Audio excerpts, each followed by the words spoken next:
Les polítiques del capital, del liberalisme, que estan venint aplicant-se al nostre país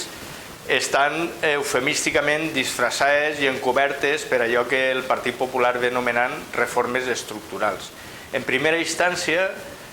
l'acció política ha estat caracteritzada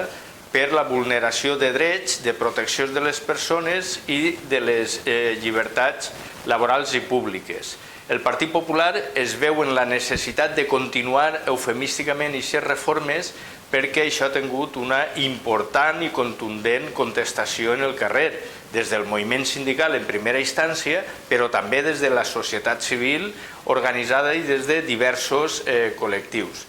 Això ha impulsat la reforma del Codi Penal i la Llei de Seguretat Ciutadana anomenada Llei Mordassa. No són dues modificacions sense més transcendència. La reforma del Codi Penal ens situa en determinis de risc important per a les llibertats i per als drets en l'exercici i en la participació del dret de la vaga. Tant és així que les conseqüències són molt més negatives que altres delictes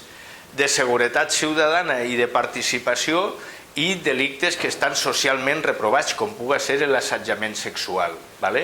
El resultat de les persones, dones i homes, per defensar el que és el lloc de treball, el dret de les persones a la negociació col·lectiva, el dret a la defensa d'un lloc de treball digne i en condicions, es pot trobar en situacions i en sentències, causes administratives i procediments judicials que en el País Valencià ja a hores d'ara, de manera desgraciada, implica a 29 persones, dones i homes, que l'únic delicte per als quals tenen procediments oberts és l'haver participat en mobilitzacions de caràcter laboral en les vagues generals. Igualment, en la llei de participació ciutadana i llei Mordassa n'hi ha un enduriment absolutament transportant-nos a l'Espanya del blanc i negre i a altres èpoques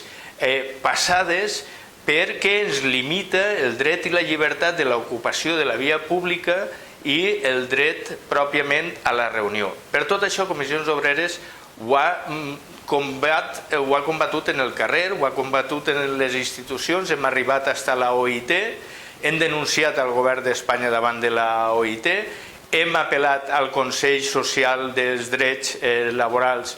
Europeus i pròpiament estem en caràcter permanent mobilitzant i acompanyant els nostres companys i companyes en aquests procediments. Per tant, és un atac,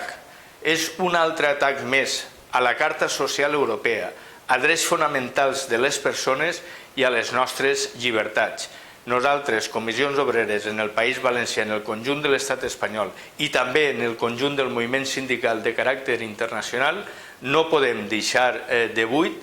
d'acompanyar a aquestes persones i continuar reclamant un canvi normatiu democràtic que garantís els drets de ciutadania i els drets de les persones.